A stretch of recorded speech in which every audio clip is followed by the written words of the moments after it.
Hello students, welcome to the next lecture. So we are going to finish the chapter today. Okay. Now the topic for today, the first topic for today is gravitational potential energy. Yesterday we had studied some numericals and about free fall. Did you do it? Okay. Now today we will be doing gravitational potential energy.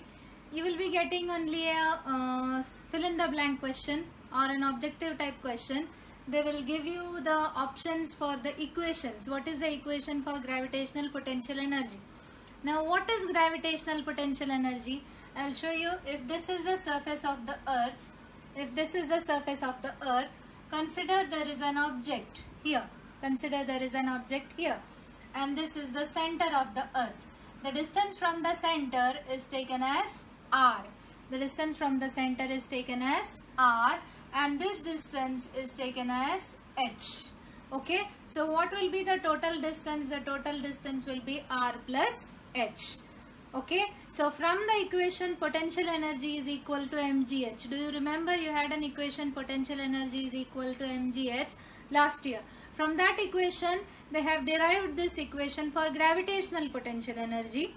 Okay. That means potential energy possessed by an object due to its height. What is the potential energy of an object when it is at a height? It is said to be gravitational potential energy. And how will you find out what is the equation to calculate it? It is minus gmm upon r plus h. Minus. Why it is minus? Because it is in the upward direction. It is taken as negative because it is in the upward direction. If it had been in the falling, then it is in a downward direction. When an object is falling, g is taken as positive. When an object is going up, g is taken as negative. Okay. So by considering that, we are taking this as negative. When an object is at a height, its gravitational potential energy is taken to be negative. Now capital G there stands for gravitational constant. Capital M is mass of the earth. Small m is the mass of the object, and r is the radius of the earth, and h is the height at which it is on the above the surface of the earth. Okay, this equation they will be asking, that's all. Now the next 3-mark question in the syllabus in the first chapter, what is escape velocity? Derive an equation for escape velocity. Now what is escape velocity? Escape means you have to go out of something. You have to escape. Understood? Now here escape means the object has to escape the gravitational force of the earth. Whenever we throw an object, it goes up and comes down. Consider we want to throw an object and it shouldn't come down. Okay, it shouldn't come down means it should be having some initial velocity with which if it goes, it won't be coming down. That means when we throw, it should be with that force that it goes with a higher speed and it will not come down. Understood? Okay, so when an object goes up, actually it comes down. Why? Because its initial velocity is that much. But if you throw an object with a higher initial velocity, then it will go up and never come down. That initial velocity is called as escape velocity. Okay, so what is escape velocity? We may see an object going vertically upwards from the surface of the earth having an initial velocity equal to escape velocity escapes the gravitational force of the earth. This is called as escape velocity. That means if you are throwing an object and that object is having an initial velocity such that it never comes back, that is called as escape velocity. It is escaping the gravitational force of the earth. There is a derivation to calculate escape velocity. Okay, so you have to write like this as it is in the textbook. For an object of mass m, consider there is an object of mass m on the surface of the earth and at infinite distance from the surface of the earth. There are two conditions taken. One is on the surface of the earth and the other is at infinite distance from the surface of the earth. Kinetic energy possessed by an object, we know the equation, half mv square. Here we are taking it as half mv escape square. That means it has to escape. Escape means it has to go up and never come back. So kinetic energy is equal to half mv escape square. Kinetic energy is equal to 0 as it is on the surface of the earth, because v is equal to 0. Now potential energy is equal to minus gmm upon r. Here they haven't taken r plus h, but they have considered the height. Okay. Now potential energy is equal to gmm upon infinity. This means infinity. Okay. So it is at that height. Okay. It is at that height. That means it is at infinity. So potential energy is equal to minus of gmm upon infinity. As this value is 0, the potential energy will be 0. It could be taken as 0. Okay. So total energy is equal to kinetic energy plus potential energy. So E1, that is taken as E1 for the object on the surface of the earth, half mv escape square plus minus of gmm upon r. And in case of at infinite distance, object which is at infinite distance from the surface of the earth, total energy E2 is equal to kinetic energy plus potential energy, both are 0. So total energy will be equal to 0. Okay. So we are considering two objects. One is on the surface of the earth and one is above at infinity. Okay. Now according to principle of conservation of energy, law of conservation of energy, last year you had energy is neither created nor destroyed. The total energy always remains constant. So if the total energy always remains constant, E1 should be equal to E2. Total energy is the same. So E1 should be equal to E2. So according to that, E1 is equal to E2. Now half mv escape square plus minus of gmm upon r, which is equal to 0. This is E1, this is E2. Now taking this on the other hand side, half mv escape square is equal to gmm upon r. M and m is getting cancelled. Okay, this 2 I am taking it towards this side, 2 is taken cross multiplied, then the equation will become v escape square is equal to 2gm upon r. Now v escape is equal to root of 2gm upon r.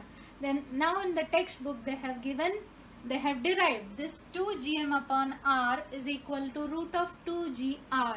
How did they get it? I'll show you how they got it. They have multiplied both numerator and denominator by r. Okay, 2gm into r upon r. Okay, now if you multiply this way, you will get it as root of 2gm r upon r square. Okay, you will get it this way. You don't have to cancel this. You don't have to cancel this because it is a derivation. You are going to prove something. You are not solving it. You are proving it. Okay. So if you take this way, this much. If you take this much, it will be gm upon r square. And what is gm upon r square? Gm upon r square is equal to g. Okay, we know that gm upon r square is equal to g. So instead of gm upon r square, I will write it as 2gr. Okay, hope you have understood how we got the equation. Now substituting the values for g and r, 2 into 9.8 into what is the value of r? R means radius of the earth. So here it is 6.4 into 10 raised to 6. Okay, that I had told you to learn the mass of the earth, the radius of the earth, and the value of capital G and the value of small g. Okay, so substituting the values, you are getting it as 11.2 kilometer per second. Okay, that means the escape velocity for earth is 11.2 kilometer per second. That means if you are throwing an object, with the speed of 11.2 kilometer in 1 second. I repeat, 11.2 kilometer in 1 second. It should travel with a speed of 11.2 kilometer in 1 second, then that object will go up and never come back. It should be more than that. Understood? So if you throw an object with a velocity of 11.2 kilometer per second, that means 11.2 kilometer in 1 second, then the object will go escape the surface of the earth and never come back. This is what is called as escape velocity. So have you understood escape velocity? What is escape velocity? It is an object going vertically upwards from the surface of the earth, having an initial velocity, escapes equal to escape velocity, escapes the gravitational force of the earth. This is called as escape velocity. If you are having a question on what is escape velocity, derive an equation, you have to write from here till here. In the textbook they have given a bigger paragraph. You may reduce it to this and you may write this much. Okay, you may copy it. Okay, now the next is solved example. On page number 14, example 1, calculate the escape velocity on the surface of the moon, given the mass and the radius of the moon to be 7.34 into 10 raised to 22 kg and 1.74 into 10 raised to 6 meter respectively. They have given all the values. You have to just put the numbers and calculate. The equation is root of 2 gm upon r. Now as I had discussed earlier, you have to do the numbers, calculations of the numbers separately and the calculation of the powers separately. Okay, that means, what do I mean by that? 2 into 6.67 into 7.34 upon 1.74. This calculation you have to do it separately, and 10 raised to minus 11 into 10 raised to 22 upon 10 raised to 6. That calculation separate. You have to divide it into two parts, calculate it separately and find out the answer. Okay, you may try it. If you are not getting the calculation, you may ask. Okay, now do you know weightlessness in space? Actually it is said that in space there is no gravitational force. Actually there is no gravitational force, there is no atmosphere there. Actually the atmosphere is very less, but the gravitational force is felt on the artificial satellites also. How much it is? In the space station the value of G is only 11% less than its value on the surface of the earth. Okay, only it is 11% less, but they appear to be weightless. Okay, they appear to be weightless because of their free fall, condition of free fall. Okay, now that paragraph you have to read, and it could be asked as an objective question. No any other question is generally asked from that part. Okay, now the exercise, page number 14. Study the entries in the following table and rewrite them, putting the connected items in a single row. 1. Mass, its unit is kg. In the third column it is measure of inertia. Second is weight. Second column Newton. Third column 0 at the center. Acceleration due to gravity meter per second square, and third it is same in the entire universe. Sorry, it is acceleration due to gravity is meter per second square and it depends on height. Gravitational constant is Newton meter square per kg square, and it is same in the entire universe. You may check the answers in the notes. Okay, you don't have to write this part, you have to just learn that part. Answer the following for first A, B and C. They are in the notes. You may refer to the notes. You don't have to write, but you have to learn it from the notes. Page number 15, question number D. Okay, question number 2D. It is a numerical question. Comparatively it is difficult, so I have solved it on the board. First we will read the question. A stone thrown vertically upwards with initial velocity u reaches a height h before coming down. Show that the time taken to go up is the same as the time taken to come down. This is a 3-mark question which is very frequently asked. Okay, now consider there is an object. Consider there is a stone which is thrown vertically upwards.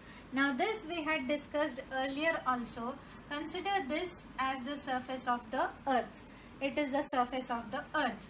When the object is going upwards, then the final velocity is taken to be 0 and the g is taken to be negative.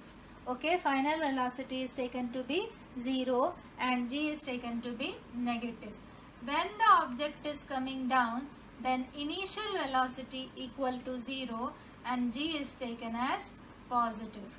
This you may write it and keep on page number 15. You are having space. It is a very important point. It could be asked as an objective also, and it is important in numericals also. Okay, when you go up, then the final velocity is 0 and g is taken as negative, and when you come down, the initial velocity is 0 and g is taken as positive. Okay, so consider a stone thrown vertically upwards with initial velocity u. It reaches a certain height h before coming down. Okay, it reaches a certain height before coming down. Every object which goes up comes down. The equations of motion, we know the equations of motion. V is equal to u plus gt, s is equal to ut plus half gt square, and v square is equal to u square plus 2gs. When the stone is going up, v is equal to 0. Okay, v is equal to 0. A is equal to minus g. As g is negative for upward movement, let the time be t1. Let the time taken to go up be t1. Taking equation 1, v is equal to u plus minus gt. Why I have taken it as minus g? Because the object is going upwards. So 0 is equal to u plus minus gt. You taking u towards the left, minus u is equal to minus gt, or u is equal to gt. So gt1. Okay. In this case, we are taking it as t1. So these are all t1. So t1 is equal to u upon g. That is the first equation which we had derived. Taking equation 3, v square is equal to u square plus minus 2gs. 0 is equal to u square plus minus 2gs. Minus u square is equal to minus 2gs, or u square is equal to 2gs, or s is equal to u square upon 2g. Now this is a calculation. When to take which equation, you shouldn't be asking that. You have to learn this. Okay, because it is a method of calculating, method to prove it. Okay, it is a method to prove it. There are other methods also, but I found this method easier. Okay, so s is equal to u square upon 2g. When the stone is coming down, consider the stone is coming down, then u is equal to 0, a is equal to positive g, and let the time taken be t2. So 2s, taking the equation, s is equal to ut plus half gt square. S is equal to 0 because u is equal to 0 plus half gt2 square. Okay, so 2s is equal to, now what I have done here, this 2 I have cross multiplied with this s. So you will get it as 2s is equal to gt2 square, or t2 square is equal to 2s upon g. This you have to substitute. What you have to substitute? S you have to substitute. We have found out the value of s that you are going to substitute. So you will get it as t2 square is equal to 2 upon g. You are taking this as separately. Okay, s. Okay, you are taking that s separately, and that s is u square upon 2g. So 2 and 2 will get cancelled, and the equation becomes u square upon g square. So t2 square is equal to u square upon g square. Therefore t2 is equal to root of u square upon g square, that is u upon g. So t2 is equal to u upon g. You may see here we have derived t1. t1 is u upon g. T2 is also U upon G. So equation 1 is equal to equation 3. Hence T1 is equal to T2. So hence proved that the time taken to go up is equal to time taken to come down. Okay, you may copy this. Now the next question is exercise question number 2E. The question is, if the value of G suddenly becomes twice its value, it will become 2 times more difficult to pull a heavy object along the floor. Why? Now what happens when the value of G doubles? We know that W is equal to mg. What does W stand for? W is weight, m is mass, and g is acceleration due to gravity. If the value of G doubles, the force of attraction also doubles and the object will become twice heavier. That means the weight of the object will increase. It will become double. Okay, so hence it will be difficult for it to move. Okay, have you understood the answer? This answer you have to write in points. It is given in the notes. Now the next question is question number 4. Question number 3 is comparatively easier. You have to learn that answer from the notes. You don't have to write it. Now question number 4. Let the period of revolution of a planet at a distance r from a star be t. Prove that if it was at a distance of 2r from the star, its period of revolution will be root 8t. Okay. Now, exercise question number 4.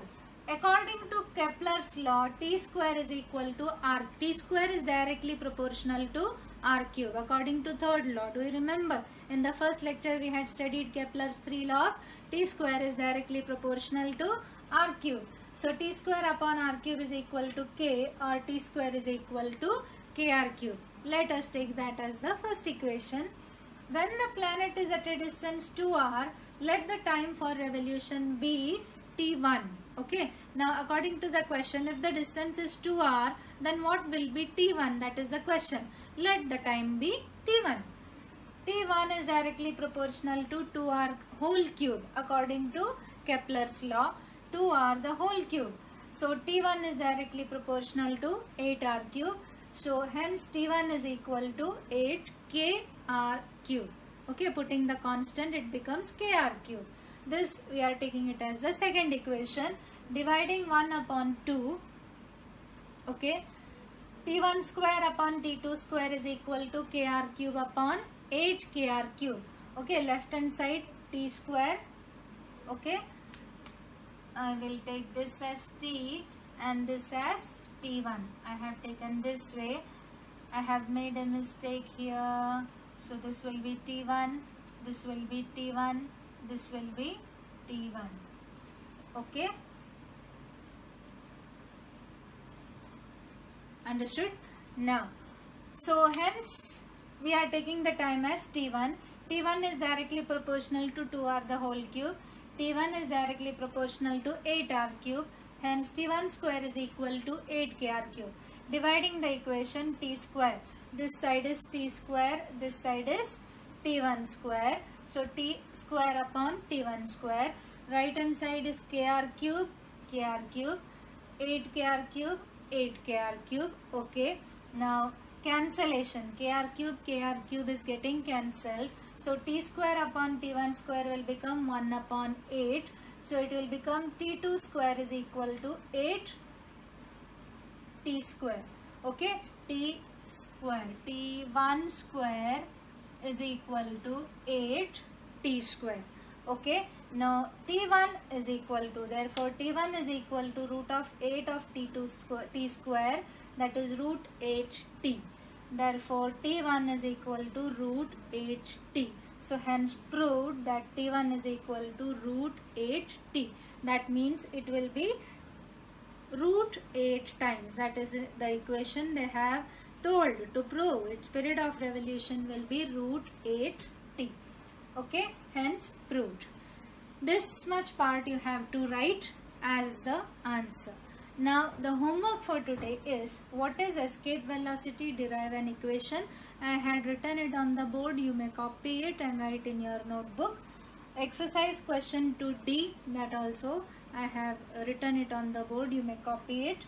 Question 2E and question number 4. This much questions you have to copy it in your notebook. Okay, the remaining part of the exercise I will be solving in the next lecture. Okay, now you have to write all the questions whatever I have written on the board. I am repeating it several times because I always get messages. Okay, several students ask me whether to write it in the notebook or not.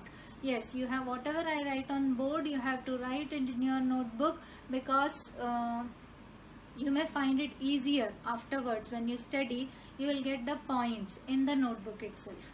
Okay, so we will see in the next lecture. Thank you.